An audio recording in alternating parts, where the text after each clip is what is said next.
1 ارب روپے کا ان کے ساتھ فراڈ ہو گیا. فراڈ ہوتا ہی وہ ہے جس کا پتہ بعد میں چلے. یہ 2017 سے 2021 تک کبھی پاکستان یہ آئے ہی نہیں. انہوں نے ان کی ایبسنس میں ان کے جعلی اکاؤنٹس کھلوائے ایک نجی بینک کے اندر. بینک کے جو اندر ملازمین تھے وہ ملوث تھے. فیک ڈاکومنٹیشن کریٹ کی گئی, جعلی دستخط کیے گئے, بائیو میٹرک ویریفیکیشن کو سپرسیڈ کیا گیا. بینک نے ان ملازمین کے خلاف کسی قسم کی کوئی کارروائی نہیں کی اور فورینزک رپورٹ نے یہ ثابت کیا کہ یہ سارے سگنیچرز فیک ہیں, کیونکہ یہ ایک اوورسیز پاکستانی کی بات نہیں ہے, یہ پوری کمیونٹی کی بات ہے. السلام علیکم, دستک ٹی وی کے ساتھ میں ہوں آپ کا میزبان میاں عبداللہ. ناظرین, پاکستان کا سب سے بڑا فراڈ دیکھنے کو نظر آیا ہے جس میں پاکستان کا ایک نجی بینک شامل ہے جس نے جعل سازی کر کے 3 اکاؤنٹس بنا دیے ایک شخص کے اور تقریباً 1 سے زائد ارب روپے کی رقم خرد کر لی گئی. شیخ اظہر صاحب نے اس پرائیویٹ بینک کے ساتھ ملازمین کے ساتھ مل کر اس فراڈ کو سر انجام دیا اور اوورسیز پاکستانی جو دبئی میں مقیم تھے انہوں نے آنکھیں بند کر کے اس شخص پہ اعتبار کیا اور پاکستان میں انویسٹ کی. اس کیس پر بات کرنے کے لیے ہمارے ساتھ فرحان بابر صاحب موجود ہیں جو ان کے لائر ہیں. ان سے جانتے ہیں کہ کس طرح یہ فراڈ ہوا. السلام علیکم سر. وعلیکم السلام. سر کیسے ہیں؟ اللہ کا شکر. سر اتنا بڑا فراڈ ہو گیا, اکاؤنٹس بنا دیے گئے جعلی, اور آپ سمجھتے ہیں کہ پاکستان میں نجی بینک میں اکاؤنٹ بنانا کتنا مشکل کام ہے, اور جب اگر آپ کبھی بھی اکاؤنٹ ایکٹیو کروانے جاتے ہیں تو آپ کو تھم امپریشن دینا پڑتے ہیں. ہاؤ از پاسبل, کیسے ہو گیا؟ سر بالکل آپ نے ٹھیک کہا. اکاؤنٹ اوپننگ کے لیے بڑی سخت ریسٹرکشنز ہیں, اور یہ ہم بات کریں انڈیویجول اکاؤنٹ کی, لیکن when it comes to a company account جو کہ پرائیویٹ لمیٹڈ کمپنی کا اکاؤنٹ کھلوانے جاتے ہیں تو اس میں یہ جو چیک لسٹ ہے وہ ڈبل ہو جاتی ہے. بڑے اسٹرکٹ اس میں ریگولیشنز ہیں, بڑے اسٹرکٹ اس میں فالو اپ ہیں, اور بڑے اس میں اسٹیپس ہیں جو کہ فالو کرنے پڑتے ہیں. فار ایگزامپل, آپ کو تمام بورڈ ممبران کی فزیکل پریزنس چاہیے, آپ کو ان کے لیٹسٹ فارمز چاہیے SCCP سے جاری کردہ, آپ کو ان کے سائن شدہ فارمز چاہیے, ان کے انڈر ٹیکنگز چاہیے, پھر آپ کو سب سے بڑھ کر ان کی بائیو میٹرک ویریفیکیشن چاہیے جو کہ وہ بینک پریمیسز میں آنے کے بعد وہاں انگوٹھا لگائیں گے. تو پتہ بعد میں اس لیے چلا کیونکہ یہ جو مصروف ہیں علی رضا صاحب, یہ دبئی بیسڈ ہیں, یہ اوورسیز ہیں. ان کا جو بزنس ہے, کنسٹرکشن کا بزنس ہے, دبئی بیسڈ ہے یہ. تو یہ شروع سے دبئی میں رہے ہیں, تو میگا پروجیکٹس وہاں پہ کرتے ہیں. تو انہوں نے انویسٹمنٹ کی پاکستان میں ایک پرائیویٹ کمپنی میں جس کا نام زیلکون انجینئرنگ ہے, جو اس کے CEO تھے شیخ اظہر علی. انہوں نے ایک میوچل کانٹیکٹ کے تھرو ان سے ملاقات کی دبئی میں, ان کو کنونس کیا کہ آپ پاکستان میں انویسٹمنٹ کریں اور پاکستان کی اپ لفٹ کے لیے یہاں میگا پروجیکٹس سٹارٹ کرنے کے لیے یہاں اس کمپنی میں اپنے شیئرز انویسٹ کریں. وہ انویسٹمنٹ کرنے کے بعد یہ چونکہ دبئی بیسڈ ہیں, یہ دبئی میں بزنس کرتے رہے. ان کی ایبسنس میں جو شیخ اظہر علی ہیں, انہوں نے ان کی ایبسنس میں ان کے جعلی اکاؤنٹس کھلوائے ایک نجی بینک کے اندر, ایک پرائیویٹ بینک کے اندر, اور ان کی ایبسنس میں 2018 اور 2019 میں 3 اکاؤنٹ کھولے گئے جس میں کہ نہ تو ان کے کوئی سائن تھے اور یہ پاکستان موجود ہی نہیں تھے. یہ 2017 سے 2021 تک یہ دبئی میں رہے ہیں, اور یہ اکاؤنٹ کھلے ہیں 2018 اور 19 میں. تو یہ چونکہ دبئی میں تھے, ان کے علم میں نہیں تھا کہ پیچھے کو فیک اکاؤنٹس کھلے ہیں, کیونکہ بینک کے جو اندر ملازمین تھے وہ ملوث تھے, بینک کے ہائی اپس اس میں ملوث تھے. فیک ڈاکومنٹیشن کریٹ کی گئی, جعلی دستخط کیے گئے, بائیو میٹرک ویریفیکیشن کو سپرسیڈ کیا گیا, اس کو اوائڈ کیا گیا. وہ بینک چونکہ بینک ملازمین ملوث تھے, لہٰذا انہوں نے جعلی ساری ڈاکومنٹیشن کریٹ کرنے کے بعد ایک بندے کو یہ شو کیا کہ یہ علی رضا پاکستان میں موجود ہیں, ان پرسن بینک کے اندر موجود ہیں, جبکہ وہ پاکستان موجود ہی نہیں. اچھا, یہ کیسے پاسبل ہے کہ آپ اپنا اکاؤنٹ کھول رہے ہیں اور بایو میٹرک کا جب مرحلہ آیا تو اس کو اسکپ کر دیا گیا؟ جی یہ پاسبل ایسے ہے کہ ایک پرووائزر تھا, انہوں نے یہ چالاکی یہ کی بینک آفیشلز کو اعتماد میں لینے کے بعد کہ انہوں نے ایک فیک میڈیکل سرٹیفکیٹ کریٹ کیا علی رضا کا, کیونکہ جب کوئی بندہ اولڈ ایج ہوتا ہے تو اس کی بایو میٹرک ویریفیکیشن نہیں ہوتی. اکثر لوگ نادرا جاتے ہیں تو تھم امپریشن وہاں بایو میٹرک ویریفیکیشن میں نہیں آتے, تو اس کے لیے ایک میڈیکل سرٹیفکیٹ بنایا جاتا ہے جس میں بتاتے ہیں کہ یہ بندہ شوگر پیشنٹ ہے یا اولڈ ایج ہے, لہٰذا اس کی بایو میٹرک ویریفیکیشن پاسبل نہیں ہے.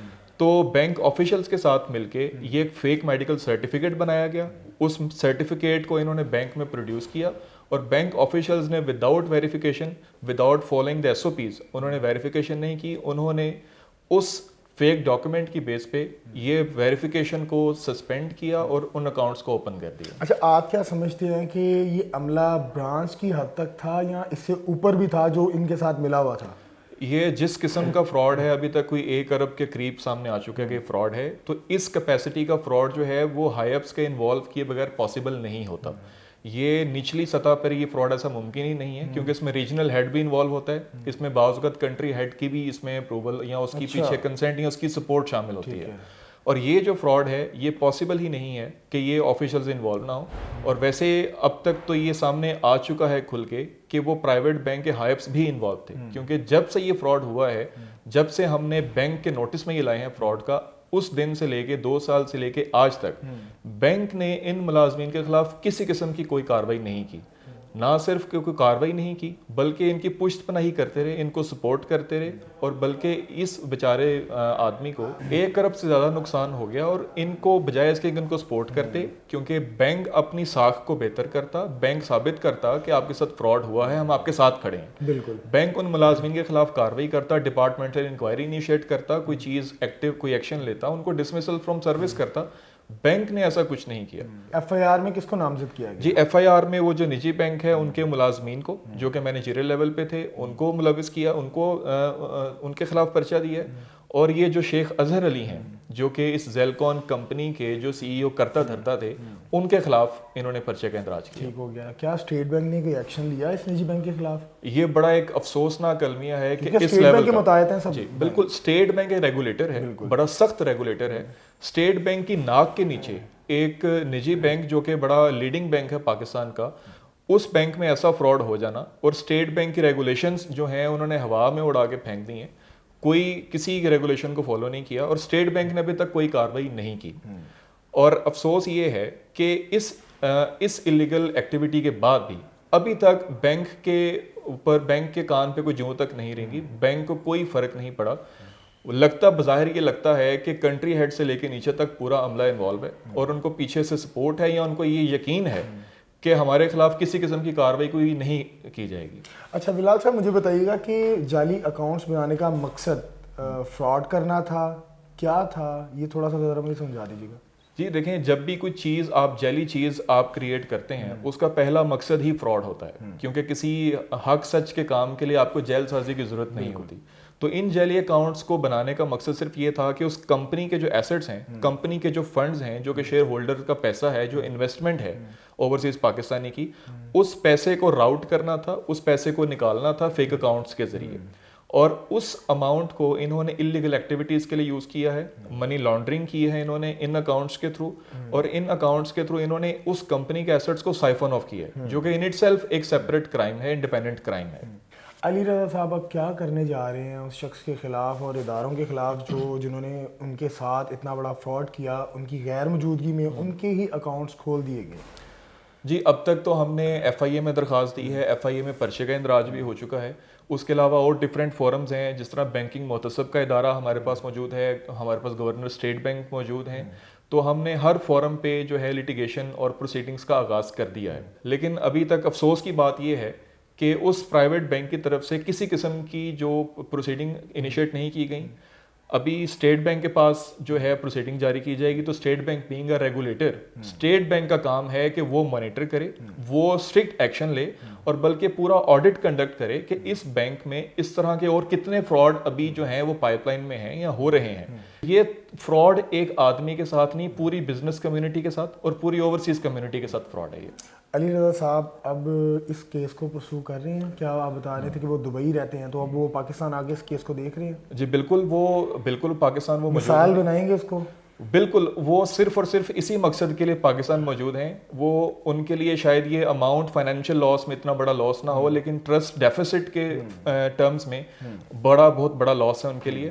اور وہ صرف اور صرف اس کیس کو ایگزامپل بنانے کے لیے, اس ایک شخص کو ایگزامپل بنانے کے لیے, اس نجی بینک کے افسران کو ایگزامپل بنانے کے لیے پاکستان موجود ہیں, اور وہ ہر حد تک جائیں گے تاکہ آئندہ کسی معصوم, کسی بزنس مین کے ساتھ, کسی اوورسیز پاکستانی کے ساتھ اس قسم کا گھناؤنا اور اس لیول کا فراڈ دوبارہ نہ ہو سکے. جی ناظرین, آپ نے علی رضا صاحب کے لائر کی تمام گفتگو جانی, جو پاکستان کا سب سے بڑا, میں کہوں گا ایک میگا اسکینڈل فراڈ سامنے آیا ہے, جس میں ایک بینک ملوث پایا گیا. اور بینک تو میں کہنا میرے لیے بے جان ہی ہوگا, میرے خیال سے بینک کے اوپر کے جو ملازمین ہیں, جو افسران ہیں, جن کا کام ہوتا ہے چیک کرنا, وہ بھی اس کیس میں ملوث ہیں. اور ہمارے جو ادارے ہیں وہ حرکت میں ہیں, انہوں نے ایف آئی آر دے دی ہے ان کے خلاف. لیکن یہاں ایک بات جو دیکھنے کو نظر آ رہی ہے کہ وہ متعلقہ ادارہ متعلقہ بینک اپنے ملازمین کی پشت پناہی کر رہا ہے، جو اس کیس کو خراب کرنے میں، جو دو نمبری کرنے میں، جو فراڈ کرنے میں، پیش رفت کرنے میں ساتھ رہے ہیں، اور ایک شخص کیا نہیں پورے پاکستان کی جو اوورسیز پاکستانی ہیں ان کا اعتماد توڑا گیا ہے، ان کو بھروسہ توڑا گیا، اور پاکستانی کا نام پہلے بھی اس میں سر فہرست میں آتا ہے۔ اپنے میزبان کو دیجیے گا اجازت، اللہ حافظ۔